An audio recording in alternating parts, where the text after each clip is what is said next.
አልহামዱሊላህ በጣም ደህና ነኝ። በጣም ለውጥ አለኝ። ኡስታዝ ምን አጋጥሞ ነው? ምክንያቱም በጣም ብዙዎች በጣም ተጨነቁና እኛም ጋር እየደወሉ እየጻፉ ነው። አንተም ጋር እንግዲህ ሆስፒታል አካባቢ ግርግሩን አይተዋል ብዬ አስባለሁ።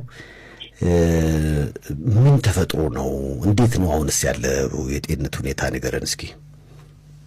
ያው በአጋጣሚ ዛሬ ሳምንት ትንሽ የኩላሊት ጠጠር ገጠመኝና ኩላሊት ጠጠር ኦፕሬሽን አድርጌ ነበር በሌዘር በጨረር። ያው በማግስቱ ወጥቼ ነበር። ኢንፌክሽን ሆነብኝና ሰኞ ቀን ወደ ሆስፒታል ተመለስኩ። ያው ኢንፌክሽኑ ትንሽ ጠንከር ያለ ነበር። እኔ ደግሞ የአንቲባዮቲክ አለርጂ ነኝ።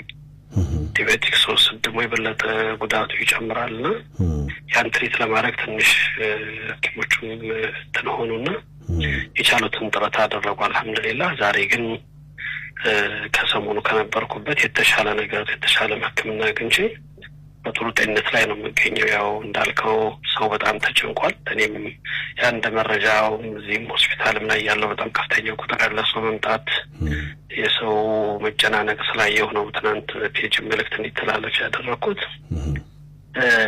አሁን ባለው ሁኔታ እንግዲህ ለሁሉም በጤንነቴ በተሻለ ደረጃና በጥሩ ሁኔታ ላይ ነኝ ያለሁት። በተለይ ዛሬ በጣም ጥሩ ለውጥ አለኝ።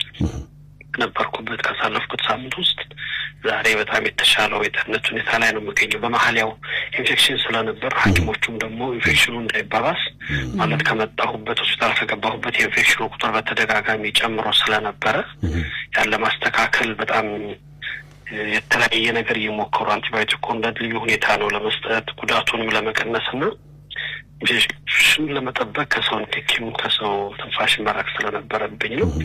አልহামዱሊላህ አላህ እንግዲህ የተሻለውን መርጦ ዛሬ በጥሩ ጤንነትና በመልካም ሁኔታ ላይ ይገኛለሁ። የተጨነቁትንም ወዳጆች ስለኔ ያሳሰባችሁ ኢትዮጵያውያኖች ሁሉንም ወንድሞቼን እንግዲህ አመሰግናለሁ። በደረጋችሁ ጸሎታችሁ ደርሶኛል። መልካም ዱዓችሁ ለኔ ደርሷል። አላህ ደግሞ ዝነቱ ትልቅ የሆነ ጌታ ነው። እንግዲህ አትንካን አይባልም። የመጣው ነገር ለመማሪያ የመጣው ነገር እንግዲህ ለብዙ ነገር መካሽ አላህ እንዲያደርግልን ነው የምንጠይቀው እንጂ በጣም ደህና ነኝ። ሴፍ በጣም ለውጥ አለኝ። በጣም በጥሩ ሁኔታ የዛሬ በተለይ ድምፅን ስለሰማን በጣም ደስ ብሎናል። እኛም አላህ ጨርሶ ይማርህ። ዶክተሮቹ ግን ኡስታዝ የሰጡህ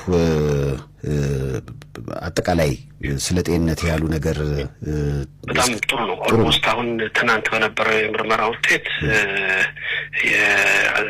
የኢንፌክሽኑ መጠን ከነበረበት ቀንሷል። ጥሩ ሁኔታ